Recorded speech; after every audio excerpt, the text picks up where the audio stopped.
উত্তরবঙ্গ সফরে মুখ্যমন্ত্রী। ঠিক সেই সময় উত্তরকন্যা অভিযানে ডাক দিল state aided college teachers welfare association.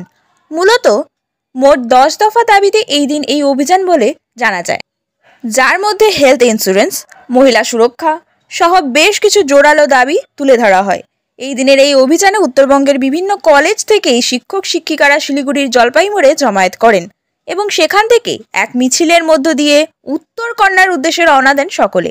শিলিগুড়ির উত্তরকন্যার ঠিক কিছুটা আগে তিনবাত্তি মোড়ে এই অভিযানকে রুখে দিতে মোতায়েন করা হয় বিশাল পুলিশ বাহিনী।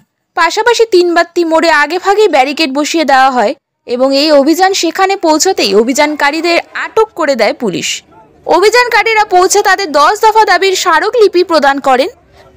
এখন দেখার বিষয় আদৌ এই অভিযান কতটা ফলস্বরূপ। দাবিটা হচ্ছে আমাদের যেটা হচ্ছে যে আজকে আমরা সব কিছু থেকেই বঞ্চিত। ধরতে গেলে আজকে দেখুন আমাদের কোনো পিএফ নেই, ইএফ নেই।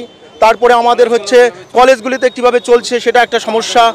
তারপরে হচ্ছে যেটা বিষয় হচ্ছে দেখুন আজকে পাঞ্জাবের বা হরিয়ানা যদি আমরা দেখি বা ঝাড়খণ্ড দেখি, বিভিন্ন রাজ্যে যে ধরনের একটা বেসিক যে অ্যাসিস্ট্যান্ট প্রফেসরের যে একটা পূর্ণ সময় অধ্যাপকদের যে একটা বেসিক হয় যে 57,700 টাকা, সেটা কিন্তু আমরা পাচ্ছি না। আমাদের সত্যিই আমরা খুব নগণ্য একটা বেতন পাচ্ছি বা আমরা রেমুনারেশন পাচ্ছি, যেটা দিয়ে আমাদের সংসার চালানো কিন্তু এই দ্রব্যমূল্যের বাজারে খুব কষ্টসাধ্য হয়ে আমরা সত্যিই খুব একটা করুণ অবস্থার মধ্যে দিয়ে যাচ্ছি। আমাদের বন্ধুরা অনেকবার দেখি আমরা হয়তো তাকে আমরা চিকিৎসার অভাবে মারা যেতে হয়। তাই চাইছি এই জলপাই মোড় থেকে আমরা উত্তরকন্যা অভিযান করছি। আমরা এখান থেকে জলপাই মোড় থেকে শুরু করে আমরা হচ্ছে এখন যাব তিনবাত্তি মোড় এবং সারা উত্তরবঙ্গে সেখানে যে কয়টি জেলা আছে সেগুলো জেলার প্রতিনিধিরা এখানে এসছে। হ্যাঁ, আমার নাম হচ্ছে অনুশ্রী বলদাস আর আমি শিলিগুড়ি কলেজের হচ্ছে স্টেট এডেড কলেজ টিচার্স। ঠিক আছে, আমরা এখানে সবাই জমায়েত হয়েছি স্টেট এডেড কলেজ ওয়েলফেয়ার অ্যাসোসিয়েশনে নর্থ বেঙ্গল ইউনিট থেকে। বিভিন্ন কলেজেস থেকে এখানে সব মেম্বার্সরা আমরা উপস্থিত হয়েছি। অ্যাকচুয়ালি আমাদের এটা 2020 থেকে এটা আমরা আমাদের এই পোস্টে আমরা কাজ করছি, কিন্তু আমাদের যে জিও বেড়েছিল ওর মধ্যে যে অনেক কিছু আছে, এটাতে কিছু অসঙ্গতি রয়ে গেছিলো, কিন্তু করোনার দীর্ঘ 1-1.5 বছরের জন্য সেটা আমরা করতে পারিনি।